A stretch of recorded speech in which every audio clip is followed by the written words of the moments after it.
ఇక్కడేనండి మాది బాబూజీ కాలనీ గణపవరం దగ్గర. కాలనీ ఇల్లులు ఏమైనా ఉన్నాయా మీకు? మాకు ఇల్లే లేదండి. ప్రభుత్వం ద్వారా ration card, Aadhaar card ration card అవన్నీ ఉన్నాయి. కాకపోతే మాకు చోట్లు అనేవి లేవు. ఇంతవరకు వాటి చోట్లు అనేవి ఏం లేవు. ఒక్క ఇంట్లోనే మా పెద్దవాళ్ళ నుంచి అయితే మా నాన్నగారు ఉన్నాయి. అయితే ఒక ఇంట్లోనే మా నాన్న, నేను, మా తమ్ముడు 3 ఫ్యామిలీలు ఒక ఇంట్లోనే ఉంటున్నాం. 3 ఫ్యామిలీలు ఒక ఇంట్లోనే ఉంటున్నాం. మాకనే చోటు అనేది ఇంత పట్టి కాదు.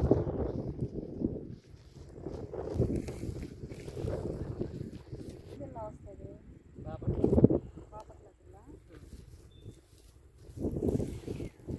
బాపట్ల జిల్లా కర్లపాలెం మండలం గణపవరం దగ్గర బాబూజీ కాలనీ. కనిపించేది కనిపించేది. మీరు 3 ఫ్యామిలీల గుడిసెలలోనే ఉంటున్నారా?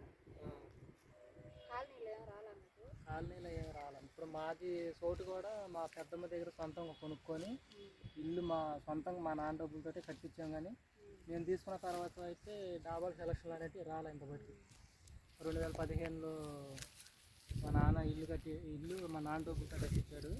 అప్పటి నుంచి ఇప్పటి వరకు అయితే డాబా సెలక్షన్లు అనేవి మా ఊరికి అనేది రాలేదు. ఇది చూడాలి పెట్టించారు కూడా ఏం రాలే. 3 ఫ్యామిలీలు ఒక ఇంట్లోనే ఉంటున్నాము. పిల్లలు ఎంతమంది? పిల్లలు నాకు 3 అండి. స్కూల్కి వెళ్తున్నారా? స్కూల్కి వెళ్తున్నారు. ఆధార్ కార్డులు అన్నీ ఉన్నాయి. 3 పిల్లలు, ఒక అబ్బాయిను, 2 ఆడపిల్లలు, ఒక అబ్బాయి. అబ్బాయి ఏమో ఫోర్త్ క్లాస్లో ఉన్నాడు. అమ్మాయి ఏమో సెకండ్ క్లాస్లో ఉంది. చిన్నపిల్ల మాత్రం అంగన్వాడి బడికి వెళ్తుంది. ఇప్పుడు పనికి వెళ్తారా? ఎవరు మేమా? వెళ్తాం. కూలి పనులకి వెళ్తాం. కూలి పనులు, పొలం పనులు అన్నీ చేస్తాం.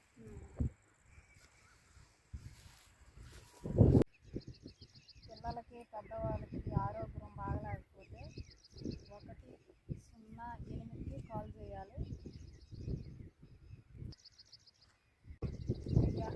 గ్రామాలలో గొడవలు అలాంటివి జరిగినా కానీ 112కి ఫోన్ చేసి సంబంధించిన అధికారులకు తెలియజేస్తే వాళ్ళు వచ్చి సరిపెడతారు. అంతకు మించి జరిగితే మా పిఎన్ యానాది మహానాడు సభ్యులకు ఫోన్ చేస్తే మాకు తెలియజేస్తే మేము వచ్చి తప్పకుండా తెలియజేస్తాము.